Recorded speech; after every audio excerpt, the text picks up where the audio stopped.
Olá, sejam bem-vindas e bem-vindos a mais um episódio do Fórum Aberto, o podcast do TJRJ. Eu sou Gabriele Dias E eu sou Cláudio Pitanga. e hoje o Fórum está aberto para discutirmos um tema muito sério e que atravessa diretamente a vida de todas nós, mulheres brasileiras. Foram mais de 700 feminicídios no país só no primeiro semestre de 2023, de acordo com o Fórum Brasileiro de Segurança Pública. E é importante dizer que o feminicídio é o ponto mais crítico de um ciclo de violência que muitas vezes começa silencioso, sutil, quase imperceptível, até minar completamente a autoestima da vítima, deixando marcas irreparáveis no corpo e na alma.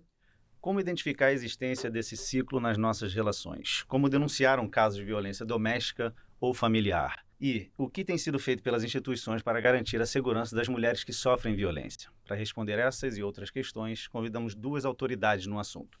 E uma delas é a delegada Bárbara Lomba, que é formada em Direito pela PUC-Rio e integra a Polícia Civil desde 2001, onde atuou em casos de grande repercussão. Atualmente é titular da Delegacia de Atendimento à Mulher de Niterói.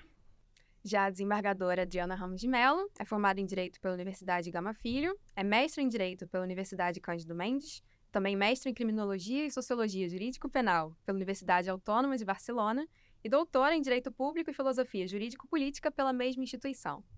E além da carreira de magistrada, Adriana atua como docente na EMERGE e em outras instituições de ensino, está à frente da COEM, a Coordenadoria Estadual da Mulher em Situação de Violência Doméstica e Familiar do TJRJ, e no ano de 2014 foi vencedora da 11ª edição do Prêmio Novare, na categoria Juiz, com o Projeto Violeta, que busca proteger as mulheres vítimas de violência. Bom, então, muito obrigada pela participação, por estarem aqui para a gente debater esse tema tão sério. É um tema de responsabilidade coletiva, né? Com certeza. E para iniciarmos a nossa conversa, como a gente havia dito anteriormente, é fácil identificar um cenário de violência física, né? Mas existem também outras modalidades de violência que costumam preceder a física e que vão se intensificando ao longo do tempo. Então, a primeira pergunta seria para a doutora Adriana. A senhora poderia exemplificar para nós essas modalidades de violência e também como a gente pode identificar a existência desse ciclo nas nossas relações? Sim, é muito interessante porque o feminicídio ele é um contínuo, né? Ele é um processo, né? A mulher antes, né, de ter sido vítima desse feminicídio, ela já passou por várias violências anteriores. É uma violência que é bem difícil, inclusive, de comprovar e até de investigar, é a violência psicológica, por exemplo. Porque a violência psicológica, ela não deixa, digamos assim, marcas aparentes, né? As mulheres dizem, inclusive, que a violência foi na alma, que elas estão sofrendo nas suas almas, e aí é muito complicado ter essa prova, né? Então, a gente sabe que a violência psicológica, inclusive, aumentou no estado do Rio de Janeiro. O próprio dossiê Mulher aponta isso, até porque a violência psicológica pode ser, por exemplo, uma ameaça, né? Um xingamento, né? Uma perseguição, um controle do corpo feminino daquele agressor, né, que entende que o corpo da mulher é a sua propriedade, é um território que pertence a esse homem. Então, são violências que vão acontecendo no dia a dia e é muito difícil também a mulher se compreender dentro desse contexto e entender que está sendo vítima de violência. Muitas mulheres entendem a violência, como você relatou, a violência física, né? Elas nem sabem muito compreender o que é a violência psicológica, que são aquelas brigas, aquelas discussões verbais, mas que têm uma conotação realmente de humilhação, de xingamento, que são aquelas brigas que elas podem ir aumentando, podem chegar à violência real, que é aí no caso a própria lesão corporal, ou até mesmo a violência sexual, que é o caso do próprio estupro marital, que ocorre dentro do ambiente conjugal também, e pode sim culminar com um feminicídio, que é a morte dessa mulher. Por isso, é muito importante que as mulheres reconheçam que está vivendo uma situação abusiva, uma situação de violência, procurem a delegacia de polícia para efetuar o registro policial, porque o limite da lei, a própria Lei Maria da Penha, que tem as medidas protetivas, podem realmente salvar uma vida. E delegada, quais são os fatores de risco para que um caso de violência doméstica e familiar culmine em um feminicídio? Pois é. Em primeiro lugar, eu quero agradecer a oportunidade de estar aqui com vocês todos, com essa mulher maravilhosa, que é a Adriana Ramos, desembargadora, que é bom que a gente fale, uma mulher desembargadora, que a gente ocupe todos os espaços de poder nesse país. E agradecer a Adriana pelo trabalho que ela tem feito em prol dos direitos humanos, né? A violência contra a mulher é considerada uma violência, uma violação dos direitos humanos, e é bom que a gente repita isso. E os fatores de risco, então entrando no nosso tema aqui, os fatores de risco são um assunto muito importante, e é um assunto que está sendo muito debatido em como a gente mediria esses fatores, esse risco, como a gente faria, quais são os mecanismos melhores para nós medirmos realmente o risco, identificarmos qual é o nível de risco que uma vítima de violência de gênero e doméstico familiar está sofrendo, está exposta. Nós temos o Formulário Nacional de Avaliação de Risco, do CNJ e do CNMP, que é um formulário de adoção obrigatória pela polícia, né, pela segurança pública, que é ofertado, né, à mulher na hora do registro de ocorrência, e que preferencialmente a mulher deveria preenchê-lo espontaneamente, para que ela própria também, durante o preenchimento, tome consciência da sua situação, né, porque são perguntas que vão falar sobre a relação, sobre o comportamento do agressor, sobre a situação, em alguma medida, sobre a situação social que aquela mulher enfrenta, né, onde ela mora, né, se está exposta a alguma situação de violência socioeconômica. Então, é um mecanismo muito bom de aferição de risco, dá subsídio para a imposição de medidas protetivas de urgência, que protegem efetivamente a mulher, né? E pode ser um mecanismo de fixação de prioridade também para a própria delegacia, para que a delegacia fixe prioridades, né? Que casos são mais prioritários, em que caso a delegacia tem que agir mais rapidamente, tem que dar fim àquela investigação mais rapidamente, em que caso a delegacia deveria continuar acompanhando a situação daquela mulher, porque é muito importante esse acompanhamento posterior ao registro de ocorrência. E aí, com tudo isso, eu queria dizer o seguinte, a gente tem trabalhado muito com o fator de risco, na Polícia Civil também. Nós temos, foi criado um centro de estudos, recentemente, no nosso departamento de atendimento à mulher, do qual está à frente a doutora Gabriela Von Beauvais, minha chefe. Ela criou esse centro de estudos em gênero, né, de violência de gênero, e lá nós estamos desenvolvendo uma pesquisa sobre justamente os fatores de risco, e a gente tem visto, está muito incipiente, ainda está muito no início, mas que provavelmente seria bom uma adaptação à nossa realidade do nosso país, principalmente por conta de territórios conflagrados, né? Muitas mulheres vivem em territórios que dificultam a denúncia, dificultam que pessoas vão testemunhar, vão depor, e dificultam mesmo que elas tomem a iniciativa de sair da situação. E também a questão do apoio, da rede de apoio, né? Está sendo identificado que, muitas vezes, a rede de apoio, se houver efetivamente uma rede de apoio para essa vítima, há mais chance de que ela saia do ciclo da violência, da situação de violência, e há mais chance de que ela sobreviva realmente a esse ciclo da violência, cujo desfecho, muitas vezes, pode ser o feminicídio, né? E é o feminicídio. Outra coisa que foi muito bem pontuada aqui pela doutora Adriana é a violência psicológica, que tem sido observado também, e é preciso que a gente confirme com pesquisas e dados, claro, mas tem sido observado que as vítimas de feminicídio, a maioria delas, isso está no dossiê Mulher, que nós temos aqui, está no Anuário de Segurança Pública, que as vítimas de feminicídio, em sua maioria, não procuraram a polícia anteriormente, nem tinham medidas protetivas. Então, o que está acontecendo para que essas mulheres... O que acontece para que essas mulheres não tenham procurado? Será que elas realmente não procuraram? Ou será que elas não foram atendidas adequadamente? É preciso que se cruzem dados, né? O que a gente está buscando, sempre um cruzamento de dados, porque às vezes as mulheres entraram por outra porta, né? Não foram exatamente numa delegacia de polícia, mas entraram na rede de saúde, procuraram o SAMU, procuraram a Polícia Militar só, e não procuraram a Polícia Civil, então não entram nos registros. Então é preciso que a gente cruze todos esses dados para ver realmente se essas mulheres nunca procuraram o poder público ou se só não registraram, né? Só se não há registros. E ver em que momento nós estamos falhando de alguma forma e como a gente pode reverter esse quadro. Porque é fato que a maioria das mulheres que sofreram feminicídio não registraram, quer dizer, o caso não veio oficialmente como registro, né? Mas que quase todas sofreram violência anterior, passavam por um histórico de violência. Então, não há registro, mas há histórico de violência. Então, onde está, nesse caminho aqui, entre o histórico de violência que ela está sofrendo, né, o ciclo da violência e a falta do registro, e o feminicídio, onde é a falha para que essa mulher não tenha procurado, ou então, se ela tiver procurado, por que isso não chegou, né, ao poder público, né, para que medidas fossem tomadas? Então, será que não é a violência psicológica? Muitas vezes a violência psicológica é uma violência silenciosa, ela não é bem aceita ainda, né? Ela foi tipificada como crime em 2021, mas ela ainda há muita resistência, as próprias vítimas não percebem, mas também quando a vítima reporta, muitas vezes há uma resistência em se reconhecer, ela é confusa para narrar, porque a vítima não sabe como narrar aquilo, e muitas vezes as pessoas que estão ouvindo também minimizam aquela situação, porque não entendem. O conceito da violência ele não é bem compreendido, né, Adriana? Exatamente. Eu acho que o conceito da violência não é bem compreendido. A gente associa muito a violência física, a intencionalidade de dano. É preciso que a pessoa, para você considerar uma pessoa violenta, ela tem que ter intenção de causar dano. E muitos homens agressores acham que eles não estão cometendo nem violência.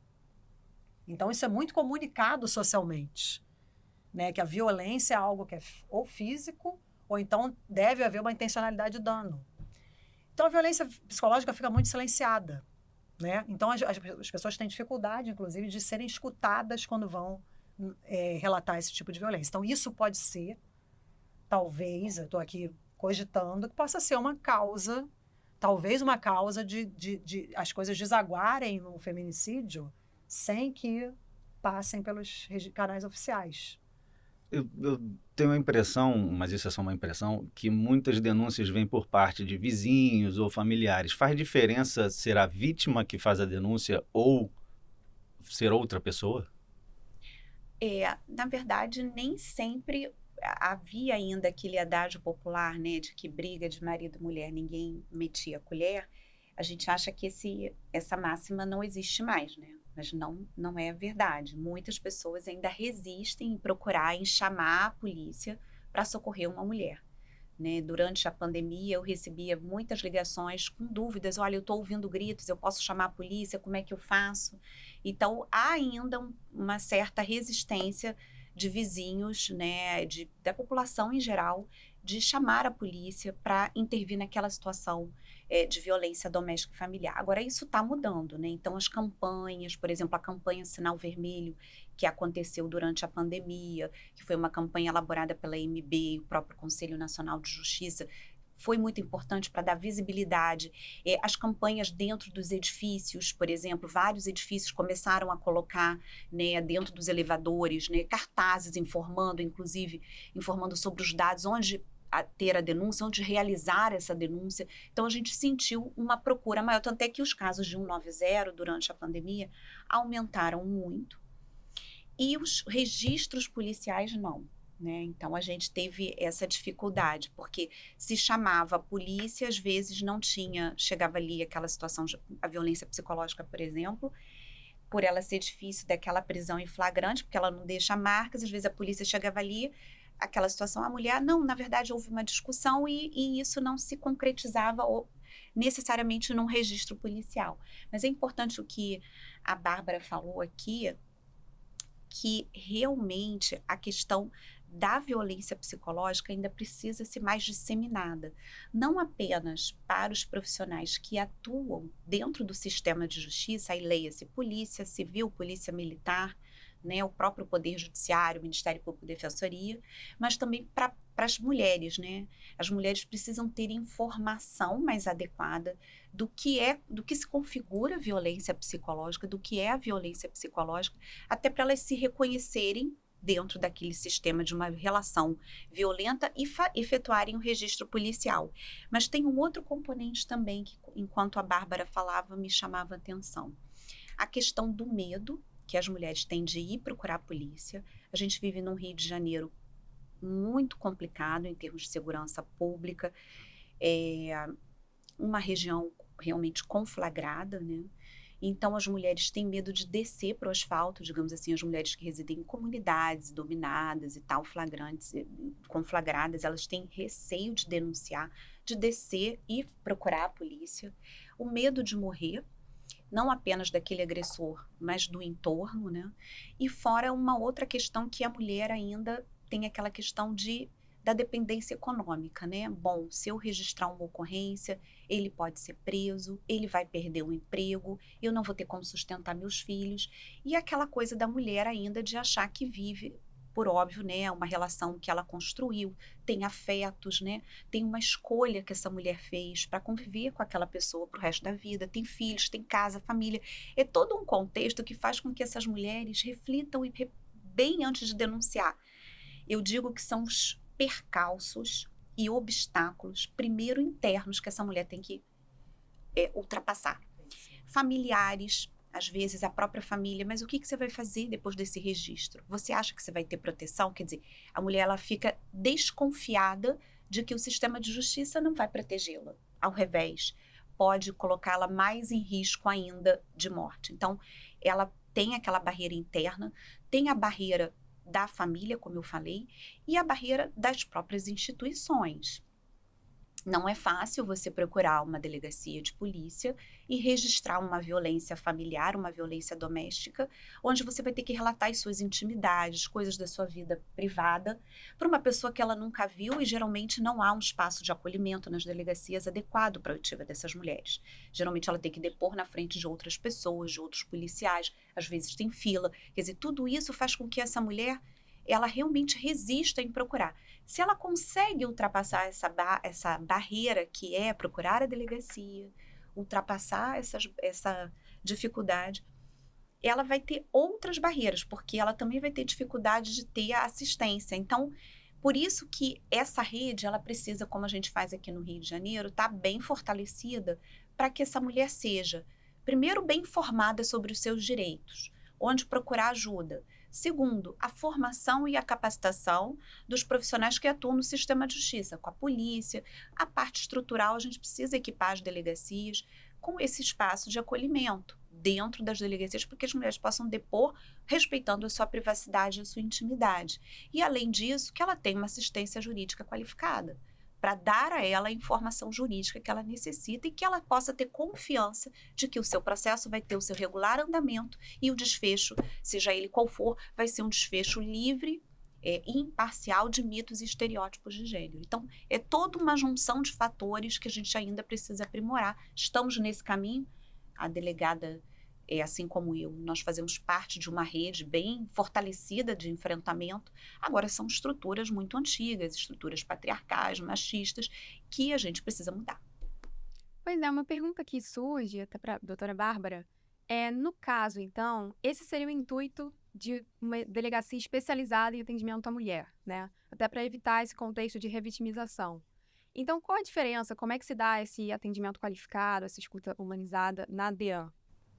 Então, mas pegando o gancho que a Adriana disse, um dos pilares do enfrentamento à violência contra a mulher, da prevenção da violência contra a mulher, é a capacitação constante e permanente dos profissionais que são envolvidos nesse tema. Porque a gente pensa que não reproduz estereótipos e estigmas de gênero, a gente reproduz o tempo inteiro. A gente tem falado sempre nos nossos encontros de trabalho, reuniões de trabalho, que nós, do sistema de justiça, reproduzimos, inclusive mulheres, né? Então, o Estado não pode ser mais um fator de afastamento da vítima, né? Desse acolhimento que é necessário, desse atendimento, dessa eficácia dessa rede de apoio. Porque se a vítima vier e não se sentir realmente entendida e compreendida e encarada, respeitada, vamos dizer assim, respeitada, achar que não estão compreendendo o que ela está falando, ou estão revitimizando, dando a entender que ela é culpada da situação, a gente pode estar colocando, o Estado pode se colocar de uma forma que seja mais um fator de risco para um desfecho trágico, né? Então, a gente não pode. Então, a capacitação constante, ela é necessária. A DEAN é uma delegacia especializada, é a política pública mais antiga no enfrentamento à violência contra a mulher. Os policiais são capacitados em gênero, né, em violência de gênero, para atender, atuar em rede, fazer os encaminhamentos, esclarecer a vítima sobre seus direitos, dar um atendimento, fazer uma escuta ativa, como você falou.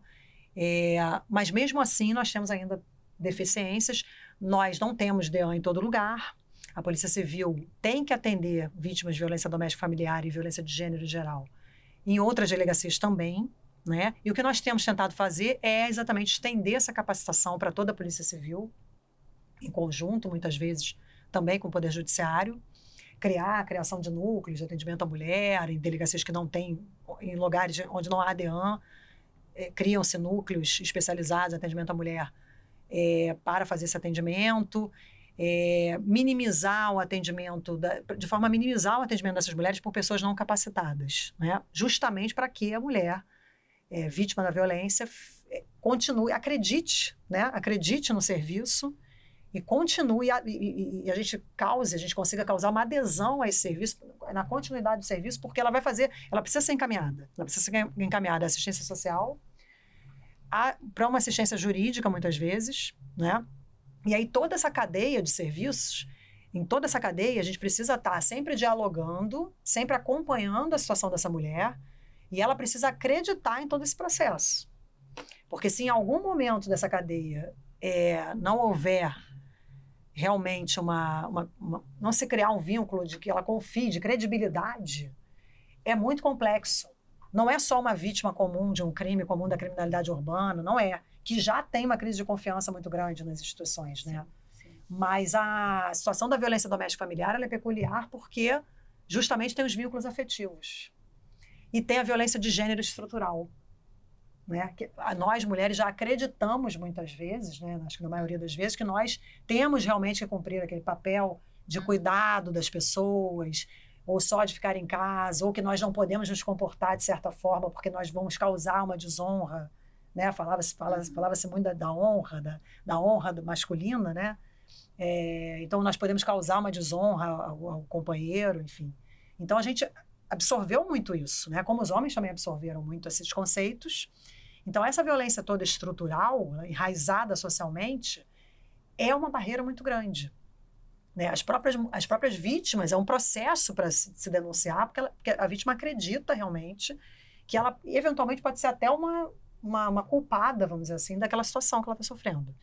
Né? Então, por isso a gente fala de novo da violência psicológica, porque a violência psicológica é muito silenciosa e sutil, e ela dialoga bem, eu acho que a violência psicológica e a sexual, elas dialogam muito bem com o sistema, a ordem de status patriarcal.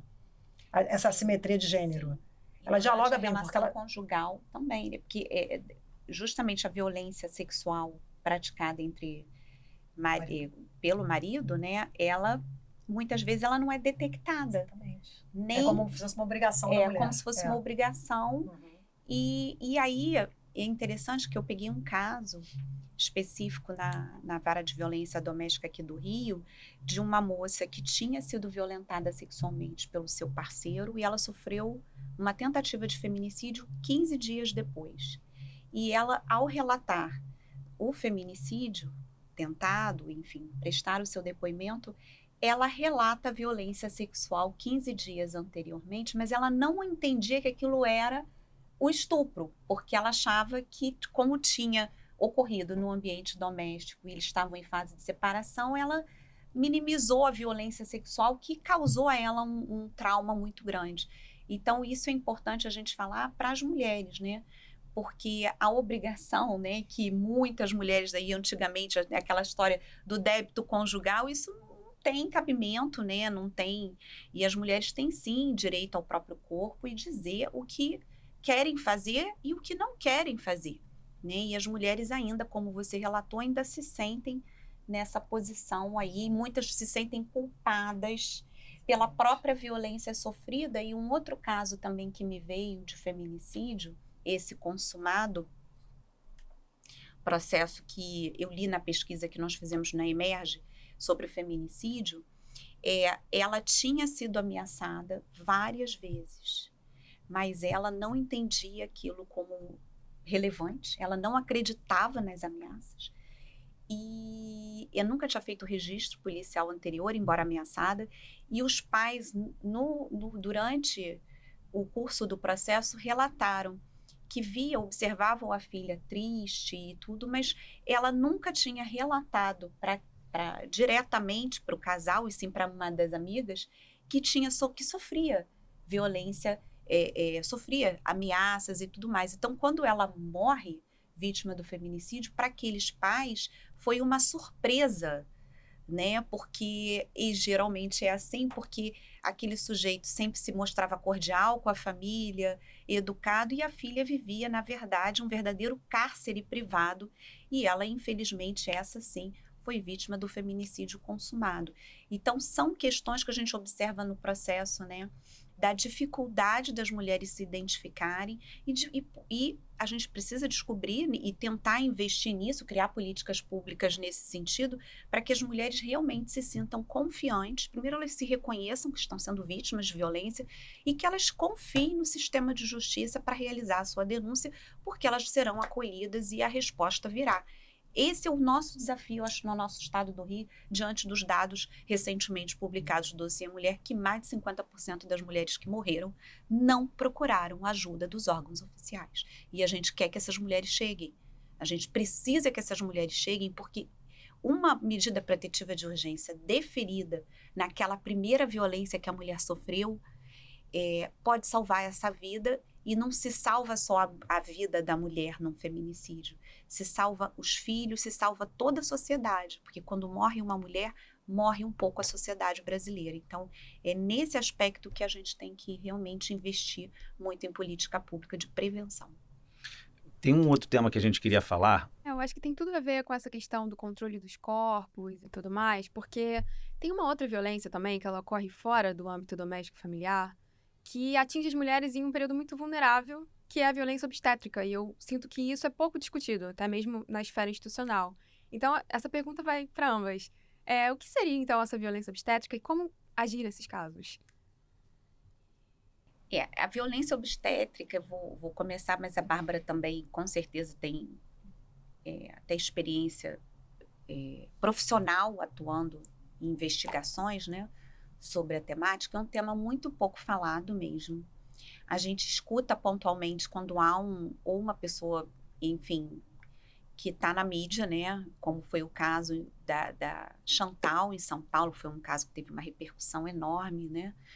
De violência obstétrica extremamente grave, mas aqui no Rio também aconteceram, né? Casos, e a gente tem um caso muito emblemático no Brasil, que é o caso Aline Pimentel, que é o caso, o Brasil foi inclusive condenado, né, responsabilizado pelo Comitê CEDAW da ONU por violar os direitos humanos da Aline e de sua filha, né, de 5 anos. A Aline, uma mulher negra, moradora da Baixada Fluminense, gestante, passa mal e procura uma unidade hospitalar da Baixada Fluminense.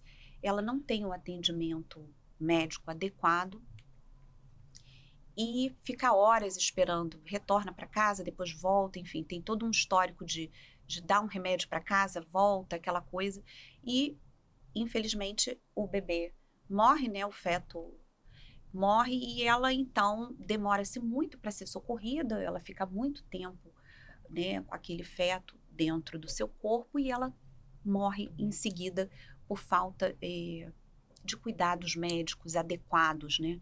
Então, o caso da Aline Pimentel, que ocorreu aqui no nosso estado, tem mais de 20 anos esse caso, o Brasil, inclusive, foi responsabilizado internacionalmente, acontece ainda hoje aqui. Não só aqui, como em todos os lugares que eu tenho observado, porque a gente está exatamente nesse momento fazendo uma pesquisa pelo Núcleo de Pesquisa, pelo NUPEGRE, da Emergem Gênero, Direitos Humanos, Raça e Etnia, onde a gente está fazendo um levantamento sobre a violência obstétrica no Poder Judiciário. Como que o Judiciário julga esses casos, né?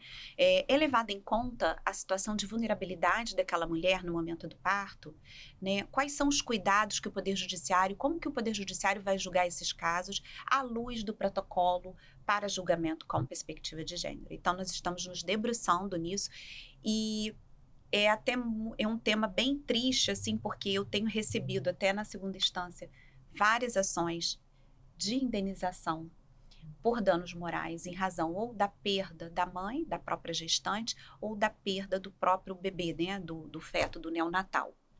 E aí a violência obstétrica, tá, ela é considerada um tipo de violência especificamente praticado contra a mulher durante a gestação, o parto e o pós-parto. Então, a violência obstétrica ela pode acontecer durante qualquer período da gestação, a falta de cuidados e tudo mais, a violência, a humilhação, o xingamento, O mais comum de se acontecer é durante o parto, né? Que são as humilhações, o xingamento, algumas falas preconceituosas, sobretudo em relação às mulheres negras, né? Ué, você não aguentou fazer, agora você vai ter que aguentar a dor, né? Ou também muita fala assim, ué, não foi bom, né?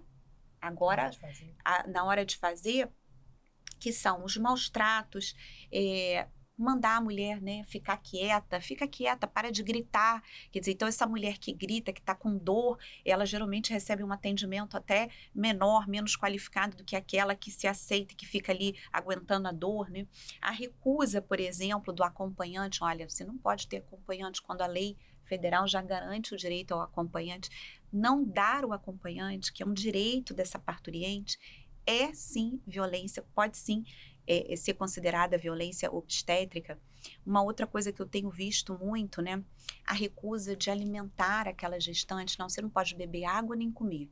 A mulher fica horas, às vezes, ali aguentando as dores, sem beber um líquido, sem beber nada. Isso só piora o quadro dela, estatisticamente se apontado. Além de aquela questão da episiotomia, né, do corte, que é o pique que se dá ali naquela região da vagina, justamente para facilitar o acesso ali do bebê. Isso também é proibido, né, só em condições extremas, quer dizer, com uma avaliação médica, né, para que tudo seja feito dentro essa ruptura que também muitas fazem, né, que é artificial da bolsa como procedimento de rotina, né, vamos romper a bolsa, quer dizer, tudo no sentido de facilitar ali aquele parto, quando na verdade isso está prejudicando. Uma coisa que eu acho também que a gente está estudando muito sobre isso, por exemplo, a recusa de entregar o bebê para a mãe logo que nasce. É direito dela ter aquele contato da pele com o seu bebê, o direito de amamentar aquele bebê na primeira hora. Isso tudo é recusado para várias mulheres no Brasil. E muitas mulheres, meninas que vão ter gestantes, né, ali adolescentes e tal, em situação de vulnerabilidade social, econômica, elas não sabem dos seus direitos. Se elas não sabem dos seus direitos, assim como a gente estava falando aqui das mulheres em situação de violência doméstica, elas não têm como reivindicar. Porque se elas soubessem que elas têm direito a beber água, têm o direito, por exemplo, à questão, né, da depilação dos pelos pubianos, nada disso é necessário. Não. Quer dizer, é uma série. Então, elas entram dentro do hospital ali, daquela unidade hospitalar, elas não têm informação de que aquilo não precisa ser feito. E elas se submetem. E depois é que elas vão ver, observar, e eu tenho conversado isso com várias pessoas, nossa, eu sofri violência obstétrica e eu não sabia nem que isso se configurava violência obstétrica. Então, você vê que é um tema que não é muito falado, não é informado e é praticado pelos profissionais da saúde. E não é só o médico, tá? Enfermeiros, técnicos, toda aquela equipe hospitalar que está ali, essa equipe, e aí Bárbara falou muito bem do fundamental, assim como na questão da violência contra a mulher doméstica, né? É a capacitação dos profissionais de saúde. Esse tema violência obstétrica, ele deve ser difundido e disseminado dentro das faculdades aí de medicina, de enfermagem, os cursos técnicos, assim como também no campo do direito e no campo da justiça.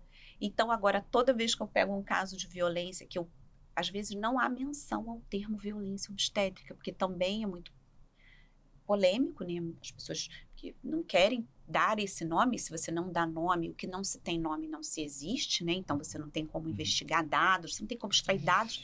Então, o nosso desafio agora, primeiro, é fazer com que esse fenômeno exista dentro do léxico jurídico que eu estou falando, para que a polícia também possa ter seus dados e estatísticas em relação às mortes maternas, porque o índice de morte materna é altíssimo, da morte materna e da mortalidade infantil e da mortalidade neonatal. O Brasil está com um pico de mortalidade materna que se comprometeu a reduzir a partir do caso Aline Pimentel. Então, esse é um tema assim, que eu estou estudando muito atualmente, por isso que eu estou falando um pouquinho, que eu já li bastante sobre isso, e a questão racial, que grande parte das mulheres que sofrem violência obstétrica são negras, são mulheres periféricas que não têm condições financeiras, né, enfim, pela pobreza extrema que vivem, de exigir os seus direitos mais básicos, como é ter o seu bebê em condições de humanidade e respeito, né? Então, é isso que, em resumo, não sei se configurou muito a violência obstétrica, mas é isso. Posso complementar rápido? Claro, claro. Por favor. A Adriana definiu tudo, mas vamos tentar resumir. Violência obstétrica, a gente segue todo esse roteiro da violência. Por que a resistência em se nomear como violência? Tem uma resistência muito grande em se nomear a violência obstétrica como violência, porque tem grupos poderosos envolvidos, né? A rede de saúde, os profissionais de saúde têm muito poder social, estado social, então tem essa resistência. Então a gente não tem legislação nacional, não. O conceito. Temos uma legislação municipal aqui no Rio de Janeiro, estadual, que conceitua, recente, não muito antiga, mas a gente está avançando. Então a gente precisa nomear a Polícia Civil. E aí eu digo aqui, estamos tentando, é uma demanda também do nosso departamento, de se inserir no nosso registro de ocorrência um campo para que a gente consiga filtrar depois e pesquisar quais são os casos de violência obstétrica, com esse nome, né? É preciso que os delegados de polícia também insiram nos seus relatórios de investigação, insiram dentro do corpo da investigação esse conceito, como também os juízes nas decisões, como a Adriana comentou aqui, que tem estudado esse fato. Eu também tenho, por acaso, estudado depois do caso que a gente investigou, que foi um caso assim, extremo de violência obstétrica, embora houve estupro, né, de vulnerável, mas havia outras práticas ali que, mesmo que não houvesse uma violência sexual, já configurariam violência obstétrica. Então, por exemplo, basta essa sedação, vamos dizer assim, vamos lá falar a hipótese, uma sedação dentro de uma cirurgia, né, num contexto de uma cirurgia, que onde não há indicação médica, técnica para a sedação, a sedação é feita pura e simplesmente para facilitar o trabalho do médico, porque não quer que a mulher, por exemplo, fique falando no ouvido dele no final da cirurgia. Isso é violência obstétrica. Então, a gente precisa sair um pouco, mudar, inverter um pouco, sair um pouco dessa zona de conforto, da conceituação da violência. Porque sempre se associa a violência a isso, a intencionalidade, dano ou violência física só, que deixa vestígio. Violência é violação do direito do outro. Violência é anulação do outro, anulação da alteridade, interferência na manifestação de vontade do outro e no direito do outro. Né? Então, à medida que a mulher tem direito sobre o próprio corpo, sobre a própria sexualidade, né? Sobre as próprias escolhas na maternidade, e durante a gestação, o parto é da mulher, isso, o processo feminino. Ela tem que ser a protagonista. Ela tem que ser, exatamente, protagonista e participar. Ela tem direito por lei, né? Sim. A participar, tem algo que se chama Programa Individual de Parto, se não me engano, que tem que ser cumprido. E ela tem o direito de criar o isso. próprio plano, Exato. Né? Tem o partograma e tem o plano. O plano individual de parto, está em lei também. É a municipal, com certeza, no Rio. Tem vários direitos que têm que ser observados, mas há uma resistência. Se houver alguma coisa fora que tenha que ser feita fora daquele plano, por alguma razão médica, técnica, tem que ser justificado. Por quê? Né? Porque o médico está decidindo. Então, há realmente uma emergência, há uma indicação médica para se fazer diferente. Por exemplo, fazer uma cesariana em vez de um parto natural. Porque muitas vezes há uma indicação realmente médica, uma necessidade de se fazer uma cesariana. O Brasil é campeão de cesariana também. Cesarianas marcadas à conveniência dos médicos e da equipe de saúde, e não a conveniência da mulher. A mulher pode querer ter, sim, um parto natural, não deitada numa maca, mas é outra posição. Né? Então, é respeitar o direito do outro, e nesse caso, a mulher, na verdade, a violência obstétrica, ela atravessa a mulher em dois eixos, né? É uma violência de gênero cruzada pela violência institucional. Exatamente. Porque tem as assimetrias não só de gênero. A mulher sofre porque ela é mulher, e já há uma violência de gênero social que entende que a mulher é uma pessoa que não decide sobre a própria vida, não toma decisões. Alguém tem que decidir. Então, isso já faz parte da violência de gênero. A gente já está nesse lugar. Né? Então, nós já chegamos lá com essa condição de mulher, uma condição inferiorizada socialmente. Então, a mulher já é programada para obedecer. E ainda tem a institucional, que tem outra assimetria, né? As pessoas o médico que detém um conhecimento que ninguém tem, que é muito difícil de acessar realmente.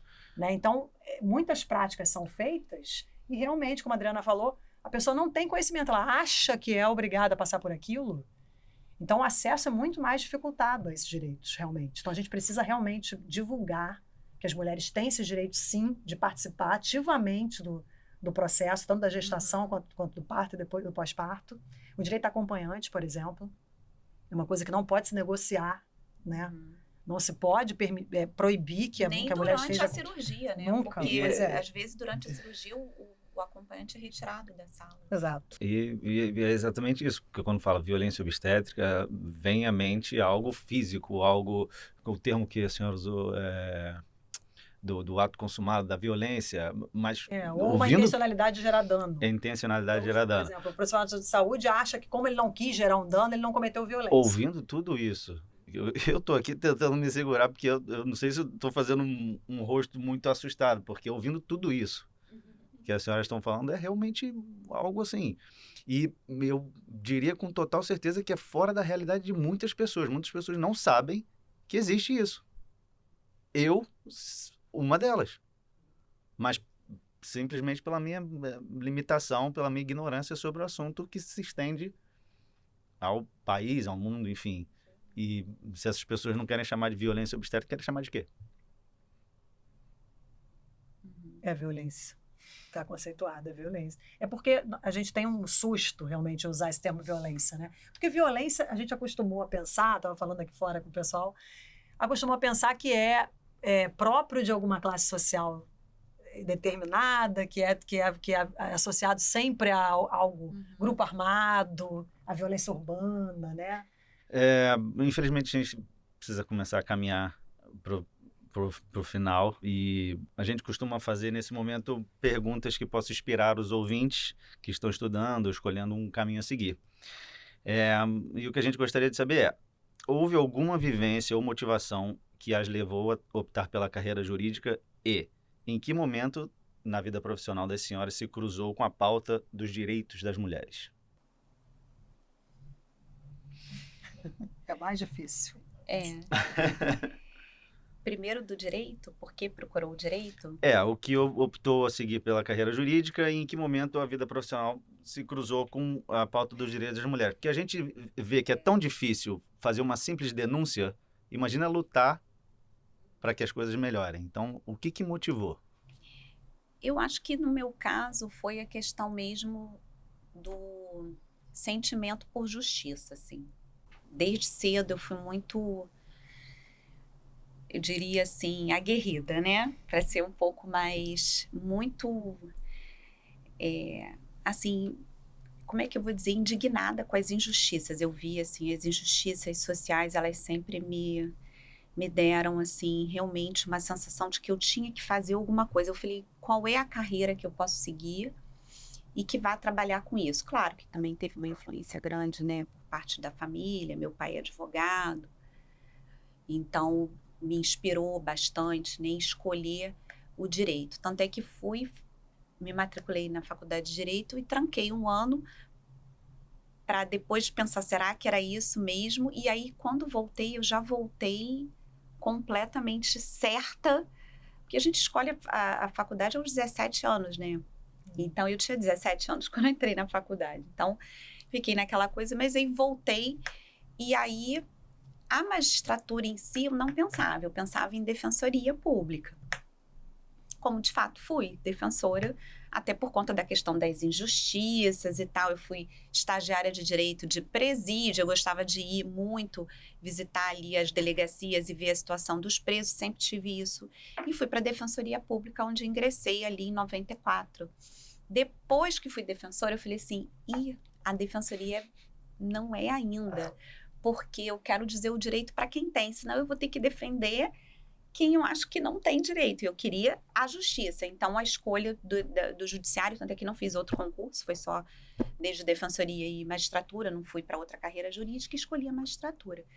E a magistratura, a parte das mulheres, foi quando eu fui atuar em Caxias, numa comarca que é aqui próxima ao Rio, muito violenta, né, na época, até hoje, mas naquela época era muito a questão da criminalidade ali.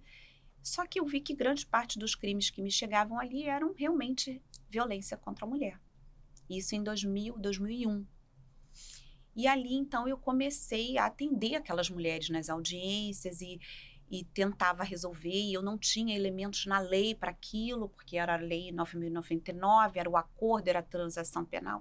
E aquilo ali também foi me dando uma sensação de injustiça com as mulheres. Então, fui lutar para ter a Lei Maria da Penha, e a partir daí fui fazer mestrado, doutorado, e nunca mais saí da temática. De 2001 para cá, 2023, são 22 anos dedicados ao tema e o enfrentamento à violência contra a mulher, e eu acho que não vai ter fim. Excelente. Eu acho que é mais ou menos isso. Eu acho que somos nisso parecidas. Meus pais são médicos, mas são do serviço público. E eu queria, na verdade, cursar ciências sociais, né? Eu acabei indo para a PUC, mas eu tinha me inscrito, na época era vestibular, né, Adriano?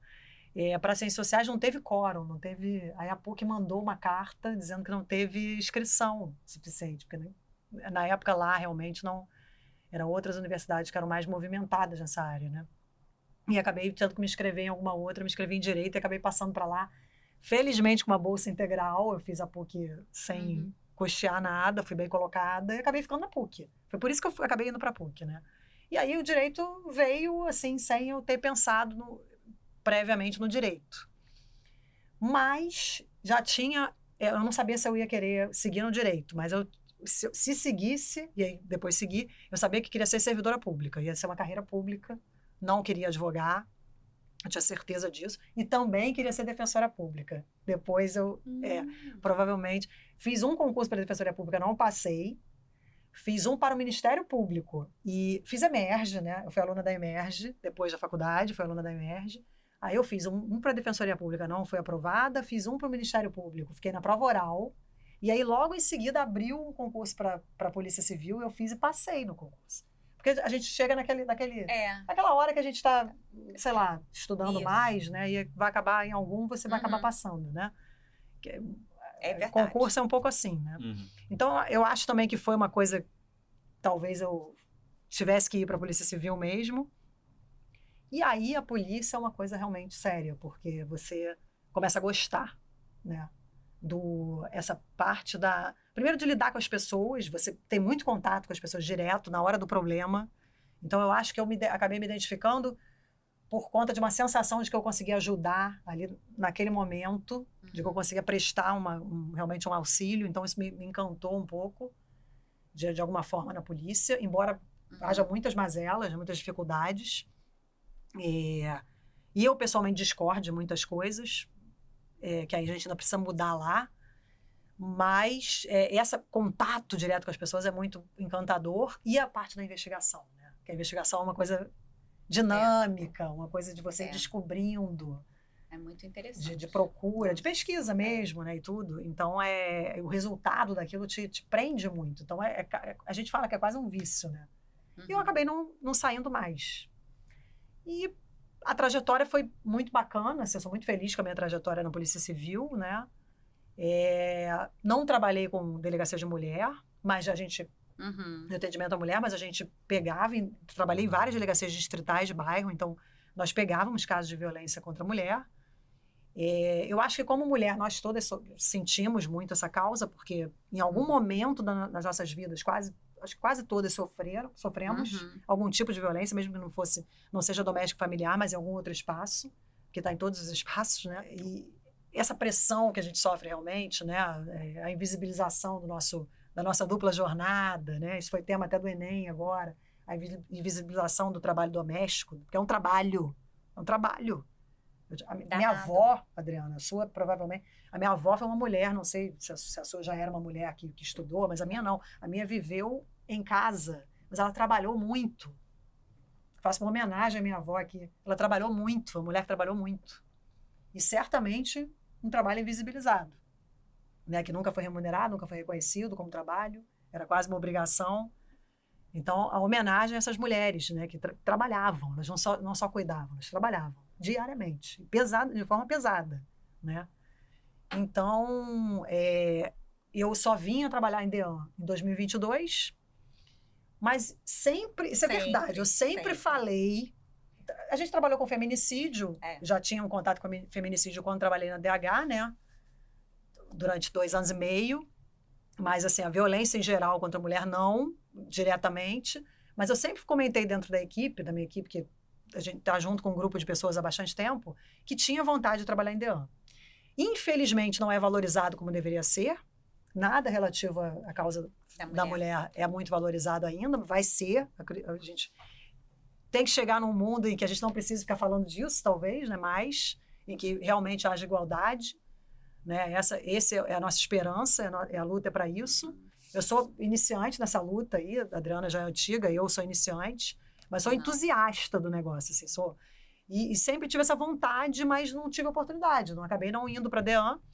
Fui por acaso, também não pedi, coisas da administração, administrativas da instituição, acabei indo, e eu posso dizer, busquei estudar, quis estudar o tema, então, assim, quis mesmo, foi uma vontade minha, e me sinto realizada hoje pelo que eu consegui adquirir de conhecimento, pela transformação que isso já operou, esse conhecimento que eu adquiri, pouco ainda, já operou na minha prática como delegado de polícia na DEAN, né? Eu já consegui, acho que consegui, estava em São João de Meriti, a gente já consegui propor algumas coisas lá com a rede de atendimento, né? Nós aqui juntos no grupo de trabalho para a formação do protocolo do feminicídio, investigação do feminicídio, processo de julgamento do feminicídio.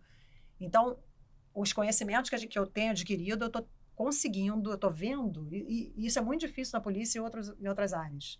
Eu acho que não teve nenhuma outra área que eu consegui conciliar um conhecimento que foi adquirido à prática e realmente ajudar alguém, porque eu acho que a prevenção, de novo, a rede de apoio para essas vítimas, isso é mais importante até do que a atividade repressiva que a polícia pode... Porque muitas vezes a vítima volta para aquele relacionamento, mesmo tendo ido à delegacia. Então, a gente tem que identificar como vai prevenir realmente para tirar a mulher, ela se sentir realmente protegida e atendida e respeitada para ela sair daquela situação e a gente evitar. A meta seria erradicar os feminicídios, né? Acho que a gente tinha que detectar onde que estão essas falhas, podem estar essas falhas nesse caminho, entre a violência que está ocorrendo com as mulheres e o feminicídio, sem esse registro, sem essa comunicação no meio disso. Onde a gente está, o que a gente precisa fazer para que essas mulheres não reportem, né? Porque realmente a medida protetiva pode salvar, é comprovado. Uma vida. E se a mulher tiver uma rede de apoio, seja em qualquer lugar, e o Estado tem que ser, a situação pode ser revertida e a gente não chegar num desfecho desse letal que é extremamente nocivo para a sociedade, né? Qualquer sociedade que se preze fica escandalizada com qualquer morte violenta. Né? Agora, a morte violenta porque você é mulher é uma coisa assim que não pode ser admitida. Não pode ser admitida. Mulheres não podem... Uma pessoa não pode ser morta por uma condição. Porque ela é mulher. Porque ela é obrigada a cumprir um papel e se ela não cumpre aquele papel, ela é morta. É aviltada e morta. Nossa, ai, gente, absurdo.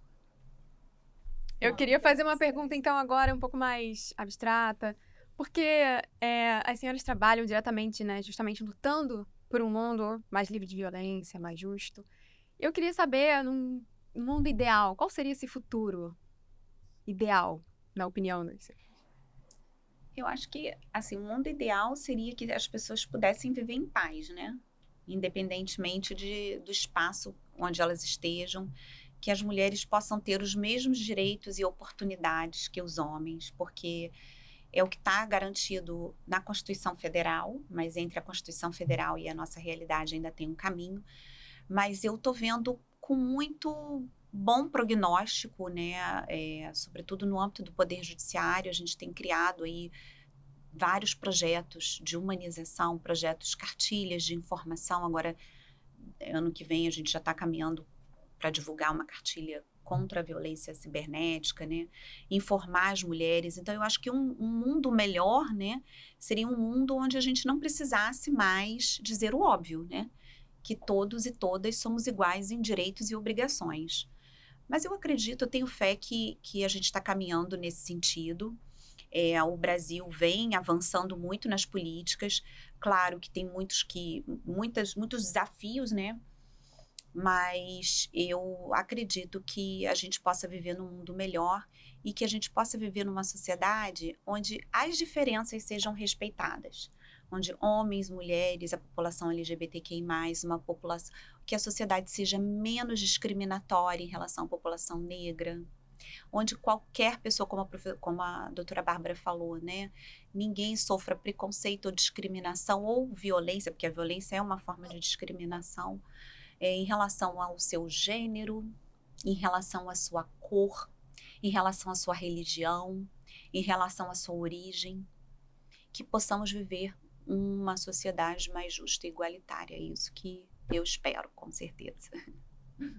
Então, eu acho que as novas gerações têm entendido, embora os números também de violência contra a mulher na juventude não estejam bons, mas as novas gerações têm uma chance de compreender de uma forma mais igual, né, as relações entre homens e mulheres. A gente avançou muito. A nossa legislação brasileira é muito boa, mas, como a Adriana comentou, tem uma distância ainda para a nossa realidade.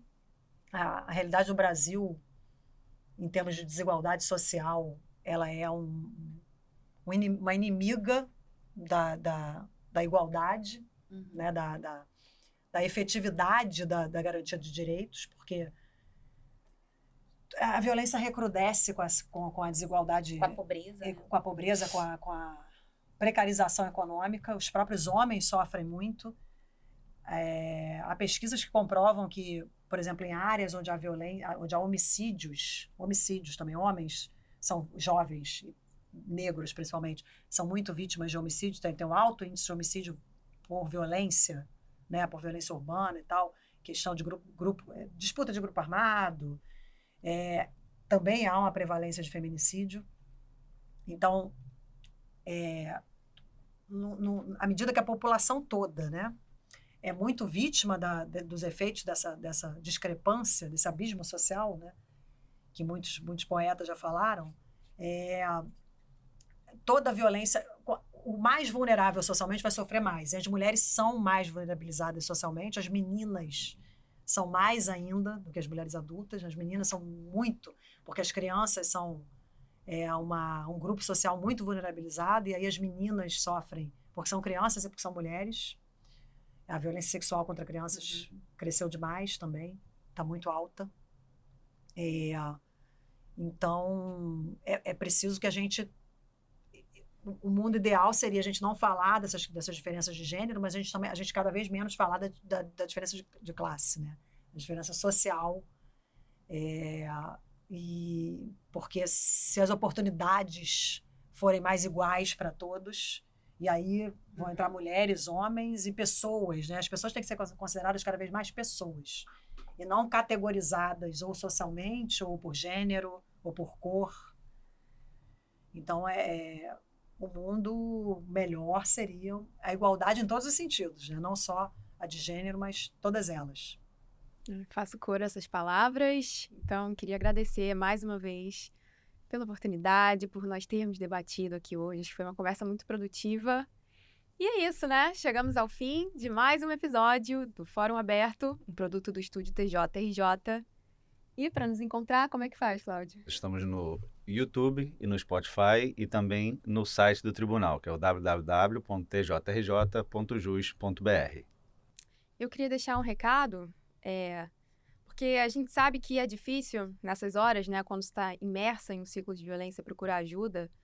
Mas você que está vendo isso hoje, lembre-se que você não está sozinha. Existem vários canais de atendimento que estão disponíveis nessas situações. E eles vão ficar disponíveis todos compilados na tela a seguir, ou no caso do Spotify, também na descrição do episódio. E é isso. Muito obrigada por nos acompanhar até aqui e até a próxima.